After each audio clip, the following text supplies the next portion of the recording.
Good morning, everybody. We're here to finish up the AFC North, and the projected fourth place team in the AFC North would be the Pittsburgh Steelers. And as I've said before, this is a loaded division, maybe the best division in football.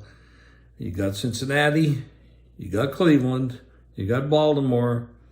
They're the three top teams and the most talented teams. However, this is Pittsburgh Steelers, a very well-coached team. Mike Tomlin never had a losing season.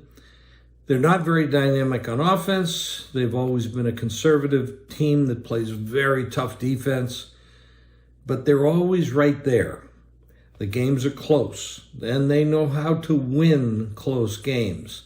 So what I'm saying is you're not going to look for this team to be favored in a lot of games, and they're not. And when they're favored, that could be a problem because they are not explosive. But as an underdog, this is a very dangerous team. Now, they may surprise you. Matt Canada, the offensive coordinator, may be on the hot seat.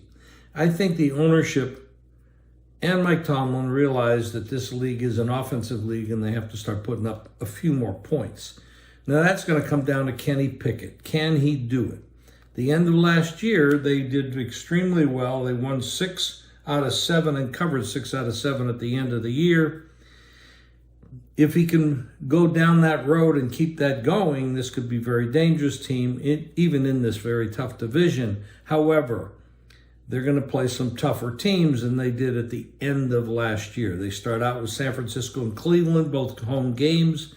They go to the Vegas Raiders and they go to Houston the next 2 games, and then they come home to play Baltimore. So that's some tough clubs there. And they could end up 2-3, 3-2. I don't think 1-4 or 4-1. I don't think that's going to happen, but you never know. Now, health-wise, if J.J. Watt is playing, when he's there, it makes a huge difference. And if he misses games, they are just not as competitive on the defensive side of the ball. So I'm looking for this team to be about a 9-win team. And the current number we're looking at is 8.5, maybe 9. I don't think there's much betting room there, honestly. But I look for a very competitive year from this club. I think Pickett progresses. I don't see regression anywhere on this club. I think we're going to look for a very tough divisional battle. As I said, injuries come into play. The quarterbacks are always important. And this could be a very, very exciting year for the Pittsburgh Steelers to overcome being an 8.5-win team. Maybe they could get to 10. Maybe they could make the playoffs. It's going to be tough because this is the toughest division in football.